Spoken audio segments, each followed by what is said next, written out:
हार्दिक स्वागत करता हूं। हमारे बाहू आज माननीय प्रधानमंत्री श्री नरेंद्र मोदी जी के आगमन पर मौजूद थे, लेकिन हमारे बाहू ने हमें मैसेज दिया कि मैं आपकी बहन को भेज रहा हूं। मैं उनका भी हार्दिक स्वागत करता हूं। मंच पर उपस्थित महाराष्ट्र के जनरल सेक्रेटरी, हमारे लीडर श्री संजय केनेकर जी का, साथ में मौजूद महाराष्ट्र के उपाध्यक्ष भारतीय जनता पार्टी के श्री एजाज देशमुख जी, उत्तर भारतीय मोर्चे के महाराष्ट्र के अध्यक्ष संजय पांडे जी, हज कमेटी के हमारे चेयरमैन राज्य मंत्री श्री आसिफ गुड्डू जी, अल्पसंख्यक के डायरेक्टर सलीम बागवान जी,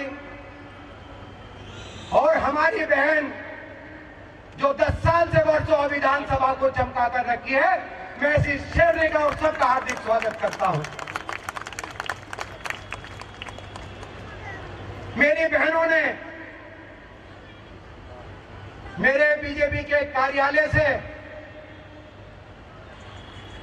लाडली बहनों का जब फॉर्म भरा गया और मेरी सरकार ने यह आदेश किया कि बहनों के अकाउंट में 1500 रुपये हर महीने आएंगे, मेरे कार्यालय से मेरी बहनों को तकरीबन 50 लाख रुपए मेरे कार्यालय से गया है।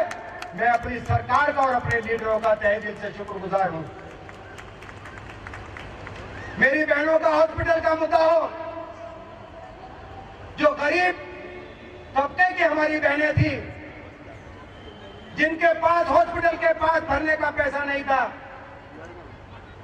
मेरी सरकार ने और मेरे लीडरों ने आयुष्मान कार्ड दिया और आज हर हॉस्पिटल में मेरी बहनों का इलाज होता है। घर घर तक मेरी सरकार ने जितनी भी सेवाएं दी हैं, मैंने और मेरे कार्यालय ने और मेरे कार्यालय के लोगों ने जन जन तक पहुंचाने का काम किया है। मैं मेरी सरकार और मेरे लीडरों का तहे दिल से शुक्र अदा करता हूं। महाराष्ट्र के अंदर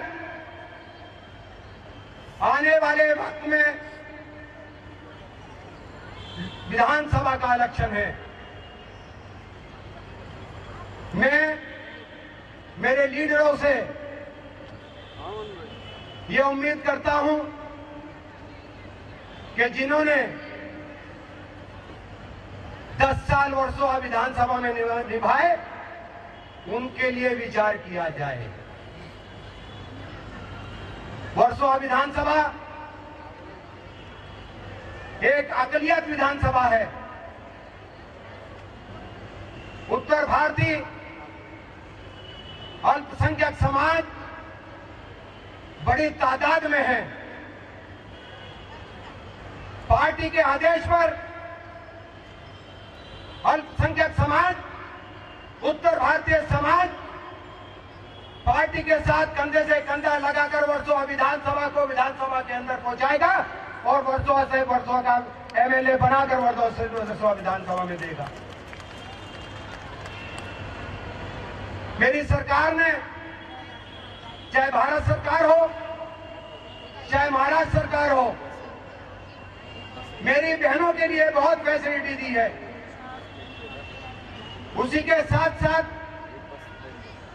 वर्षों विधानसभा की एमएलए और मेरी बहन, जिनको मैंने खिताब दिया है वर्षों की शेरनी, आप टिकट लाइए, हम आपके साथ कंधे से कंधा लगाकर खड़े रहेंगे। टिकट का काम आपका लाने का है, वोट दिलाने का आपके भाई का काम है। जहां आपका पसीना बहेगा, वहां एसम खान का खून बहेगा और आपकी सीट निकालकर पार्टी को देगा। मुझे भी पार्टी ने माइनॉरिटी की एक जिम्मेदारी दी है। मैं अपनी पार्टी को बढ़ाने के लिए बखूबी इंतजाम कर रहा हूं, पार्टी को घर घर तक पहुंचाने का काम करता हूं। वैसे तो मेरी पैदाइश मुंबई की है, लेकिन मैं उस सरजमीन से हूं जो 1857 की जंग बदर हुई थी, जिसका नाम मेरठ है, उत्तर प्रदेश के अंदर आता है, जिसने 1857 में अंग्रेजों को हिंदुस्तान से भगाने का काम किया था। मैं उस सरजमीन से आया हूं। मैं महाराष्ट्र के अंदर पैदा हुआ हूं। पैदा होने के साथ साथ एक भारतीय भी हूं। मैं मुसलमान हूं, लेकिन मैं आतंकवाद का हरगिज बर्दाश्त नहीं करता हूं। मैं पिसमन से, पाकिस्तान हो या बाहर की ताकतें हो, जिन्होंने भारत की तरफ आंख उठाकर देखी है, जिसका नाम नरेंद्र मोदी है, उसकी आंख निकाल डालेगा। विश्व के अंदर भारत का नाम रोशन करने वाले ऐसे प्रधानमंत्री को मैं इस मंच से सल्यूट करता हूं। नारी शक्ति को वंदन करता हूं। वास्तविक में वर्सोवा ये हमारा घर है और आज इतने बड़े पैमाने पर नारी शक्ति को देख करके आज हमारी भाभी उनका स्वागत करने के लिए आई है। भाभी ये आपकी ननद है यहाँ पर जो खड़ी हुई है, बैठी हुई है। और मुझे एक भोजपुरी फिल्म का गाना याद आता है, बहुत पुरानी गाना, बहुत फेमस था भाभी। साची कहे तोरे आवन से हमरे अंगना में आई बहार भौजी। तो आज भाभी आप यहाँ आए हैं, इन नंदों का स्वागत करने के लिए आपका बहुत बहुत साधुवाद। अगर हम वास्तविकता में देखते हैं, हमने एक कहावत सुनी है कि हर कामयाब पुरुष के पीछे एक औरत का हाथ होता है। तो अगर आज हम देखते हैं कि महाराष्ट्र की राजनीति में अगर देवेंद्र फडणवीस ये शिखर पर पहुंचे हैं, तो उसमें सबसे बड़ा योगदान हमारी यहाँ पर बैठी हुई भाभी का है। इसे कोई नकार नहीं सकता। आज खान साहब, आपने जैसे कहा कि 2014 से जब से मोदी जी इस देश के प्रधानमंत्री बने हैं, तो किसी की हिम्मत नहीं होती कि देश की तरफ टेढ़ी नजर से देख ले। और उसका मूलभूत कारण सिर्फ एक है, क्योंकि मोदी जी के आने के बाद से उन्होंने भारत को विश्व गुरु बनाने की पहल की। और उनकी योजनाओं का अगर आप आकलन करें तो प्रत्येक योजना नारी को सशक्त करने की रही है, क्योंकि हम सनातन धर्म को मानने वाले लोग हैं। भारत एकमेव देश ऐसा है जो माता कह करके बुलाया जाता है। आज अगर हमारे घर की नारी सशक्त होगी तो हमारा घर सशक्त होगा, हमारा घर सशक्त होगा तो हमारा गांव सशक्त होगा, और हमारा गांव सशक्त हुआ तो देश सशक्त होगा। इस विचारधारा को लेकर के मोदी जी गत 10 वर्षों से राज कर रहे हैं। अगर हम इस बात को सोचें कि एक छोटा सा बालक छत्रपति शिवाजी महाराज ने हिंदवी स्वराज का स्वप्न देखा, और स्वप्न ही नहीं देखा तो उसे पूरा भी किया, तो उसके पीछे का कारण एकमेव है, वो है राजमाता मां जिजाऊ ने जिस प्रकार से उन्हें पाला पोसा बड़ा किया, जिस हिसाब से उन्हें संस्कार दिए, तब जाकर के छत्रपति शिवाजी महाराज छत्रपति बन सके। मैं अपने वर्सोवा विधानसभा में स्वागत करती हूँ, और मेरे भाई SM खान, जिन्होंने ये बहुत अच्छा कार्यक्रम यहाँ पे रखा है, इसलिए उनका तहे दिल से अभिनंदन करती हूँ। उन्होंने मुझे कहा था कि मैडम मुझे ये कार्यक्रम रखना है, हमारी सारी बहनें, उनको बुलाना है। मैंने कहा जरूर करो, लाडली बहन है हमारी, सारी बहनें, उनको बुलाना है, तो हम सब आपके साथ में हैं। हम भी आपके साथ हैं, हम भी प्रोग्राम में शामिल हो जाएंगे। और अमृता ताई तो लाडली बहन का जहाँ भी प्रोग्राम होता है वो खुद चली आती है। जब भी बोलो प्रोग्राम लाडली बहन का है तो अमृता ताई जरूर आती है। देवा भाऊ, उनका मैं धन्यवाद करती हूँ। वो हमारा सही में भाई है, भाऊ है।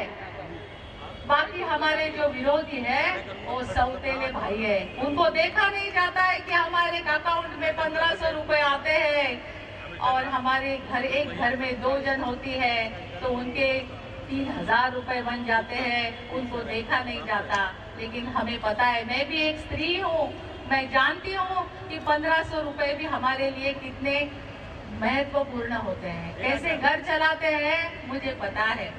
इसलिए हमारे देवा भाऊ ने, हमारे मुख्यमंत्री एकनाथ शिंदे जी ने, उप मुख्यमंत्री अजित दादा ने और हमारे देवा भाऊ ने ये जो लाडली बहन यहाँ पे योजना लेके आए हैं वो हमारे लिए बहुत ही सुंदर है। अमृता ताई, मैं आपको बताना चाहूंगी, हमारी यहाँ पे जो भी बहनें बैठी है सारी हमारी बहनें बहुत खुश है। खुश हो ना आप?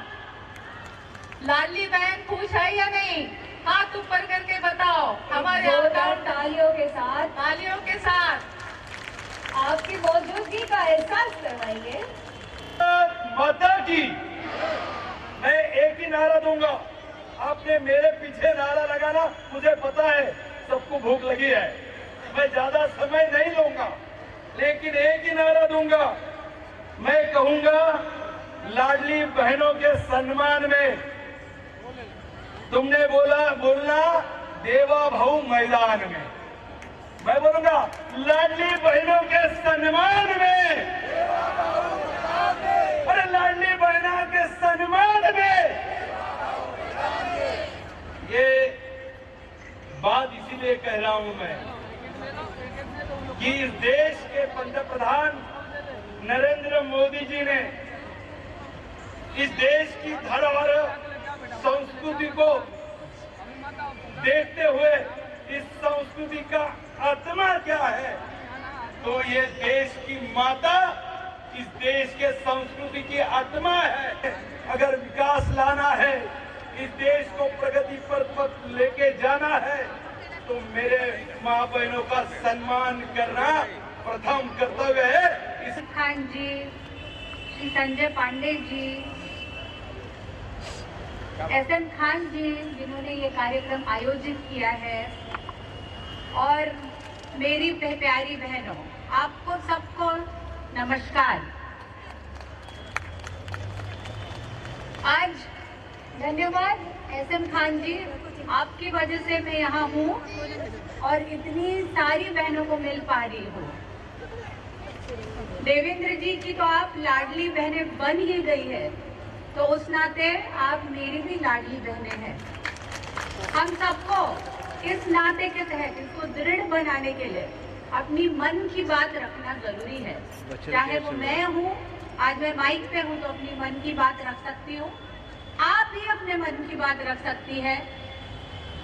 मैडम है भारती मैडम, ये हरदम आपकी बातें मुझ तक पहुँचाएगी, या आज भी आप मुझसे मिलना चाहे या बात करना चाहे, मैं जरूर मिलना चाहूँगी आपसे।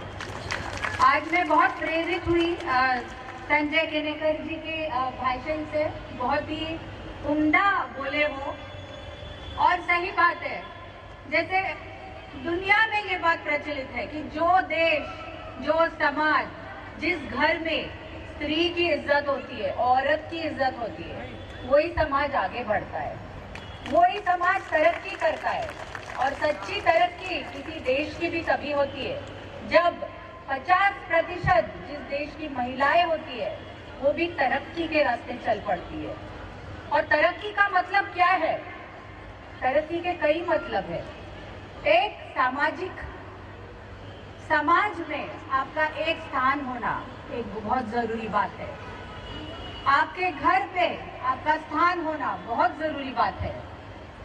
आपकी आर्थिक परिस्थिति में आपका पूरा प्रबल कंट्रोल होना ये बहुत जरूरी बात है। आपकी शिक्षा पे आपका हक होना ये जरूरी बात है। और यही एक सक्षम स्त्री कर सकती है कि ये खुद के लिए ये सब चीजें लागू कर सकती है, उसके लिए लड़ सकती है। और उसी तरीके से अपनी बच्चियों के लिए आप लड़ सकते हैं कि उसको अच्छी शिक्षा मिले, उसको समाज में अच्छा स्थान मिले। ये बहुत जरूरी है। और यही सब बातें सोच में रखते हुए देवेंद्र जी, जिन्हें बहुत संवेदना है स्त्रियों के लिए, औरतों के लिए, उनकी संकल्पना थी और पार्टी की संकल्पना थी कि लाड़की बहन जैसी योजना हर स्त्री के लिए सामने आए। और उस संकल्पना की वजह से आज आप में से कई स्त्रियों के खातों में 1500 रुपए महीने के आए हैं।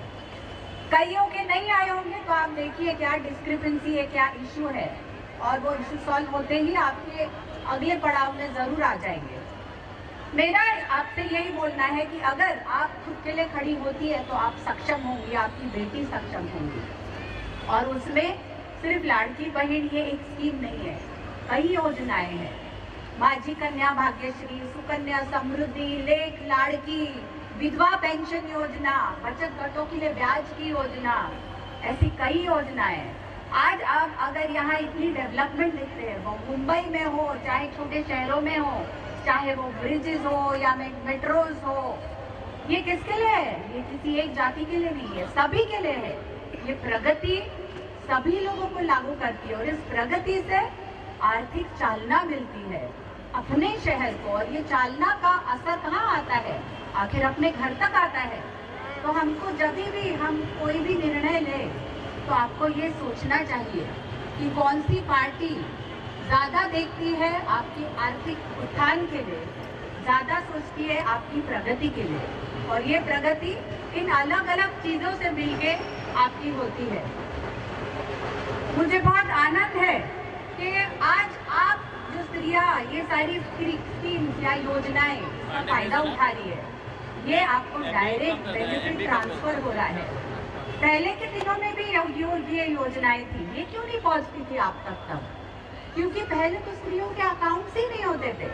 जन धन योजना के तहत आपको अकाउंट्स में अपने अकाउंट्स खोले, वो कंपलसरी होने के बाद, अकाउंट्स खोलने के बाद वो पूरा पैसा आपके अकाउंट में आने लगा। बीच के जो दलाल थे, जो आधे पैसे खा जाते थे, उनका काम खत्म हो गया। तो ये होती है दूरदृष्टि